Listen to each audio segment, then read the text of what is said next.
Pandemi COVID-19 tak hanya menghantam kesehatan masyarakat, melainkan juga telah memukul perekonomian global sehingga banyak negara yang mengalami kerugian.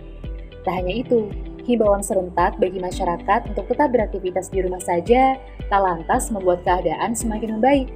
Hal ini justru semakin memperbesar masalah yang sudah sejak dulu kita alami, yaitu krisis iklim, yang salah satu sebabnya adalah akibat porsi pemanfaatan energi listrik masyarakat yang semakin besar sehingga menuntut negara untuk melakukan produksi batubara yang lebih. Langkah ini, apabila dilakukan tanpa memperhatikan kembali keseimbangan lingkungan, mampu memberikan dampak buruk, karena prosesnya sendiri dapat mengubah bentuk topografi, gangguan hidrologi, maupun penurunan kualitas udara yang disebabkan oleh produksi CO2 dan hilangnya ekosistem alami. Misi Indonesia ke depannya adalah melakukan transisi G20 menuju ekonomi nir emisi.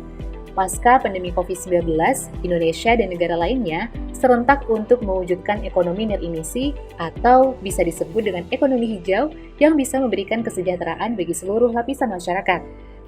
Menurut data dari Brown to Green, emisi Indonesia telah meningkat hampir 2 kali lipat antara tahun 1990 hingga 2016 dan diproyeksikan akan terus tumbuh setidaknya sampai tahun 2030. Saat ini, emisi gas rumah kaca dari sektor kehutanan dan energi masih berkontribusi sangat besar terhadap keseluruhan emisi gas rumah kaca di Indonesia.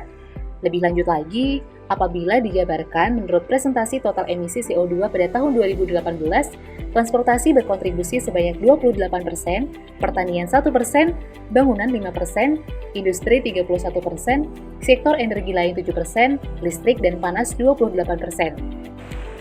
Proses untuk bisa mencapai goal gerakan transisi G20 menuju ekonomi nir emisi tentu tidak mudah, teman-teman.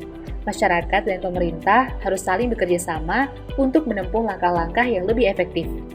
Selain itu, kita juga dituntut untuk bisa melakukan perbaikan secara bertahap dan kontinu terhadap sektor yang lebih prioritas. Nah, dalam hal ini, kami memiliki gagasan untuk melakukan perbaikan melalui sektor transportasi terlebih dahulu. Mengetahui bahwa industri di sektor ini terus melakukan produksi, di samping itu masyarakat Indonesia juga tergolong sebagai masyarakat konsumtif, maka perlu ada edukasi untuk menggerakkan masyarakat kita agar mampu berhemat dan bijak dalam menggunakan transportasi pribadi. 2 poin penting dari gagasan yang akan kami ajukan adalah menguatkan edukasi kepada masyarakat yang terdiri dari 2 hal. Pertama, edukasi untuk menggunakan transportasi publik dengan slogan minim polusi, hemat energi dengan transportasi publik.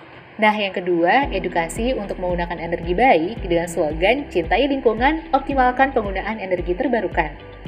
Nah, kemudian kita juga mengusulkan gagasan untuk mengoptimalisasikan peran fasilitas transportasi publik yang sudah tersedia di setiap daerah, sekaligus mengintegrasikan akses transportasi setiap daerah secara bertahap. Nah, hal ini tentu kita juga membutuhkan kerjasama dengan pemerintah daerah dan juga pemerintah pusat. Semakin banyaknya penggunaan energi di setiap rumah tangga, maka akan semakin besar pula kemungkinan terjadi pemborosan energi. Keluarga menjadi sasaran utama dalam hal ini. Jika belum bisa melakukan perubahan yang besar, setidaknya kita bisa mengedukasi dan menumbuhkan kesadaran bagi setiap keluarga terlebih dahulu sebagai sektor terkecil untuk merealisasikan gerakan minim polusi hemat energi dengan transportasi publik dan gerakan cintai lingkungan, optimalkan penggunaan energi terbarukan. Dari keluarga untuk masa depan bumi yang lebih sejahtera.